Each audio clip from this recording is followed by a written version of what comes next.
जहां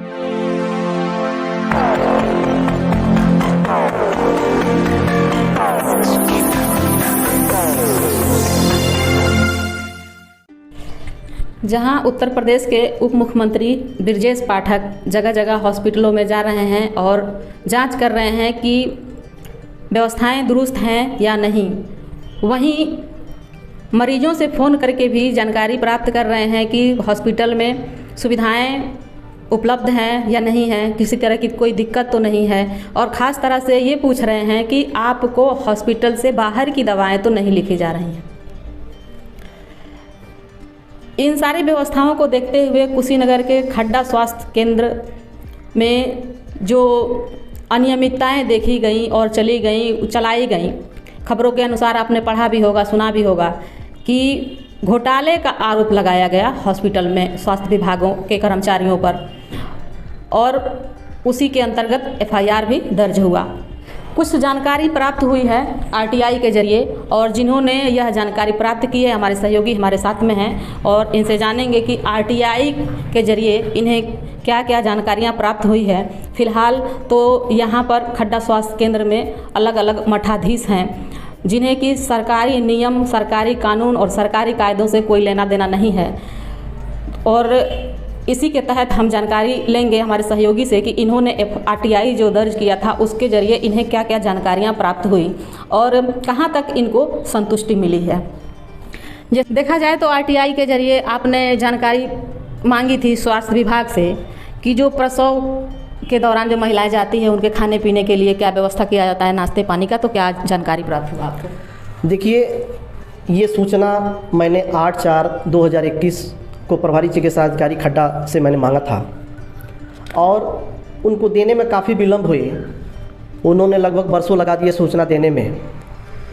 जब प्रसव के दौरान महिलाओं की कौन कौन सी सुविधा दी जाती है, जब मैंने इस पे उनसे सूचना मांगी तो उन्होंने हमको आरटीआई के तहत जवाब दिया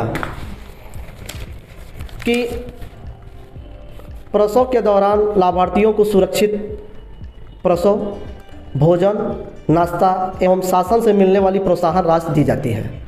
ये उनका जवाब है। सुरक्षित प्रसव तो होता है, ये तो सही है, लेकिन जहाँ तक भोजन और नाश्ता की बात है तो ये जिन महिलाओं का प्रसव होता है वो महिला ही बताएगी या उसके साथ रहने वाले गार्जियन ही बताएंगे कि उनको ये प्रभारी द्वारा नाश्ता और भोजन दिया जाता है या नहीं दिया जाता है। जब मैंने इसकी विस्तृत जानकारी हासिल की तो इन्होंने आरटीआई में जवाब के द्वारा जब मैंने पूछा कि ये कितने रुपए खर्च होते हैं नाश्ता और भोजन पर, तो इन्होंने उसका जवाब तो नहीं दिया, लेकिन ये ज़रूर दिया कि ये परी इंटरप्राइजेज बेलवा मिसिर रविंद्र नगर कुशीनगर, जिसका मोबाइल नंबर 9415377625 है, ये ठेकेदार का है। जब उनसे कांटेक्ट किया गया तो उन्होंने कहा ये गलत है।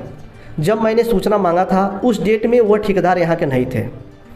अगर जानकारों की माने, कुछ लोग अपना नाम बताने से इनकार करते हुए वह कहे कि हमारी नाम गुप्त और पहचान गुप्त रखा जाए। ये पता किया जाए तो जहाँ तक ये नाश्ता और भोजन की बात है, ये पैसे का एक लंबा घोटाला हुआ है। खड्डा में घोटाला का सिलसिला कोई नई बात तो है नहीं, अभी हाल ही में घोटाला हुआ भी था, खैर हम उस पर नहीं जाना चाहते हैं। तो ये है, यहाँ न तो समय से नाश्ता मिलता है, न तो भोजन मिलता है। ये तो कहीं भी नहीं मिलता। जैसे यहाँ स्वास्थ्य केंद्र तुरकहाँ में या फिर प्राथमिक स्वास्थ्य केंद्र खड्डा है, स्वास्थ्य केंद्र कुटवा है, यहाँ भी हमने नहीं देखा है। अक्सर हम जाते रहते हैं वहाँ पर, किसी भी प्रसव महिला, जो प्रसव वाली महिलाएं होती हैं, उनको इस तरह का कोई भोजन नहीं, हाँ प्रोत्साहन राशि है तो भी लटका देते हैं लोग। नहीं, देखिए, नाश्ता और भोजन की बात है तो गवर्नमेंट के द्वारा मिलता है। आरटीआई के तहत एक और बिंदु रखा था, उसमें बिंदु है प्राथमिक स्वास्थ्य केंद्र खड्डा के अंतर्गत कितने प्राइवेट हॉस्पिटल हैं, उनका पंजीकरण संख्या, हॉस्पिटल का नाम और मोबाइल नंबर सहित आपने उल्लेख मांगा था, तो क्या हुआ, मिला या नहीं मिला, क्या? देखिए, ये सूचना भी मैंने आज से लगभग 1.5 वर्ष पहले मैंने मांगी थी, लेकिन आज तक ये सूचना जा कर के 13/6/2022 में राज्य सूचना आयोग में जाने के बाद ये क्लियर हुआ। ये आज तक यही कहते आए कि ये हमारे कार्य क्षेत्र में नहीं आता है। इन्होंने जवाब दिया है मुझे, प्राथमिक स्वास्थ्य केंद्र खड्डा के अंतर्गत प्राइवेट हॉस्पिटल का नाम व पंजीकरण संख्या मुख्य चिकित्सा अधिकारी कुशीनगर से प्राप्त करें। मैं ये पूछना चाहता हूँ कि जब प्राथमिक स्वास्थ्य केंद्र खड्डा के अंदर जो भी हॉस्पिटल आते हैं उसके अधिकारी प्रभारी ये डॉक्टर हैं, यहाँ के प्रभारी चिकित्सा अधिकारी हैं। तो मैं सीएमओ से क्यों मांगने जाऊँ? इनका कार्यक्षेत्र में आता है, ये देना न देना इनकी मर्जी है। लेकिन अभी हाल ही में आपने देखा होगा कि जो अभियान के दौरान चल रहा है, चाहे कोई भी तहसील ले लीजिए, पटौना ले लीजिए, खड्डा ले लीजिए, या तमकुही राज ले लीजिए, हाटा ले लीजिए, हर जगह एसडीएम साहब ने 1-2 हॉस्पिटलों पर गया और हॉस्पिटल को जांच किया। कहीं डॉक्टर नहीं मिला तो कहीं संसाधन नहीं मिले, देख करके हॉस्पिटल को सीज कर दिया गया। और यहाँ आपके खड्डा क्षेत्र में भी तमाम हॉस्पिटलें हैं सीज हुए हैं, जो सीज हुए हैं, पैथोलॉजी सीज हुई है। पैथोलॉजी सीज हुए हैं। आखिर में ये सूचना कौन देता है? क्या एसडीएम साहब को कोई मुखबिर द्वारा सूचना मिलती है, या कोई बताता है, या कोई ऐसा शासनादेश आता है जिसमें उच्च अधिकारी को, मजिस्ट्रेट को अपना दिखाना होता है? तो क्या ये कहीं ना कहीं तो प्रभारी चिकित्सा अधिकारी द्वारा ही ऐसा हमको तो देखने में आता है कि इनके हिसाब से लेके चले जाते हैं ऐसे जगह जहाँ लेके चले गए, और ले जाने के बाद उस हॉस्पिटल को चेक करवाए, वहाँ सुविधा नहीं मिला उसको बंद करवा दिए। बाकी जो इनके चहेते हॉस्पिटल हैं वो आराम से चल रहे हैं, फल फूल रहे हैं। मतलब जहाँ से इनकी साठगांठ अच्छी है जी, वो चलेगा, और साठगांठ जहाँ पे अच्छी नहीं है वो सीज करवा दिए जाएंगे। कृष्णा हॉस्पिटल जो कि भोजौली में कार्यरत है, उसका पंजीकरण संख्या, डॉक्टर का नाम और वहाँ पे कौन कौन सी सुविधाएं उपलब्ध हैं उसका उल्लेख के लिए, तो क्या आपको इसकी जानकारी मिली? नहीं, देखिए ये भी जानकारी उन्होंने देने से इनकार किया, और उन्होंने कहा कि इसकी भी अधिकारी मुख्य चिकित्सा अधिकारी से ही इनकी जानकारी प्राप्त करें। लेकिन आपसे मैं बता दूं कि ये ऐसा एक हॉस्पिटल है जहां ओटी की सुविधा है। ओटी ऑलरेडी होता है, हमेशा होता है, तरह तरह के बड़े बड़े ऑपरेशन होते हैं, लेकिन वहाँ डॉक्टर कौन है ये बहुत बड़ी सोचने की बात है। आज तक वहाँ न तो किसी अच्छे डॉक्टर का नाम तो बोर्ड पे चस्पा कर दिया गया है, लेकिन उन डॉक्टर को कभी देखने को नहीं मिला है। यहाँ तक कि उसके बोर्ड पे जब मैंने सूचना मांगी तो वहाँ का, उसके हॉस्पिटल का रजिस्ट्रेशन नंबर भी लिख दिया गया है। लेकिन मैं पूछना चाहता हूँ, सूचना से पहले नहीं था वहाँ? नहीं, सूचना से पहले उसका रजिस्ट्रेशन नहीं था, अब रजिस्ट्रेशन नंबर लिख दिया गया है। लेकिन मैं पूछना चाहता हूँ जिम्मेदार अधिकारियों से, क्या ऐसे जगहों पर हॉस्पिटल जो है उनके पास क्या सुविधा है, किस प्रकार के डॉक्टर हैं, डॉक्टरों की क्या डिग्री है, जो ओटी की सुविधा है वहाँ उस हॉस्पिटल में ऑपरेशन होते हैं तो क्या एम्बुलेंस की व्यवस्था है कि नहीं व्यवस्था है, आईसीयू की व्यवस्था है कि नहीं व्यवस्था है, ऑक्सीजन की व्यवस्था है कि नहीं व्यवस्था है, आखिर में किस आधार पर चलता है।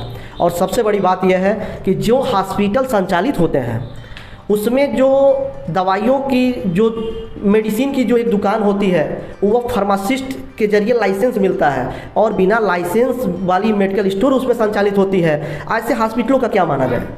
मैं तो जानता हूँ कि ये सरासर गलत है, और ये हमेशा ये कहीं भी कहा जा सकता है कि ये गलत है। मैंने जब भी किसी बड़े हॉस्पिटल को संचालित होते हुए देखा है तो उनके सिस्टम में एक मेडिकल स्टोर है जिस पे बाकायदा फार्मासिस्ट का लाइसेंस नंबर लगा हुआ है। इन लोगों के पास कोई लाइसेंस भी नहीं है, मेडिकल स्टोर वहाँ चल ही रहा है आराम से, और उसमें ऑलरेडी वो डॉक्टर आता है, कब आता है, कैसे आता है, कौन डॉक्टर है, क्या उसका नाम है, क्या पता है। मरीज़ कल को अगर कोई बात अगर पूछनी है कोई मतलब नहीं, जांच हुआ, ऑपरेशन हुआ, मोटी रकम ली गई, उसके बाद चल दी गई।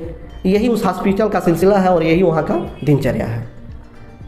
तो अभी आपने सुना जो आरटीआई के जरिए हमारे वरिष्ठ सहयोगी दिलीप जायसवाल ने जो इकट्ठा किया था उसका सारा ब्यौरा आपने, और कुछ और भी रह गया है जो हम आपको आगे एपिसोड में बताएंगे। कुछ ऐसी जानकारियाँ जो कि जनता को मिलना चाहिए लेकिन जनता उससे वंचित है, और कुछ ऐसी जानकारियाँ आपको देंगे जो कि सुनकर आप चौंक जाएंगे कि स्वास्थ्य विभाग में इस तरह का घोटाला और इस तरह के जो भी असुविधाएं देखने को मिल रही हैं वो नहीं होना चाहिए। अगर वो सुविधाएं लोगों को मिलने लगे तो वाकई में जो हमारा क्षेत्र है वो डेवलप हो जाएगा और हमारा क्षेत्र विकास की ओर होगा। तो बने रहिए इसी तरह की खबरों के लिए। कुशीनगर जनपद से मैं हाजरा अंसारी और हमारे वरिष्ठ सहयोगी दिलीप जायसवाल।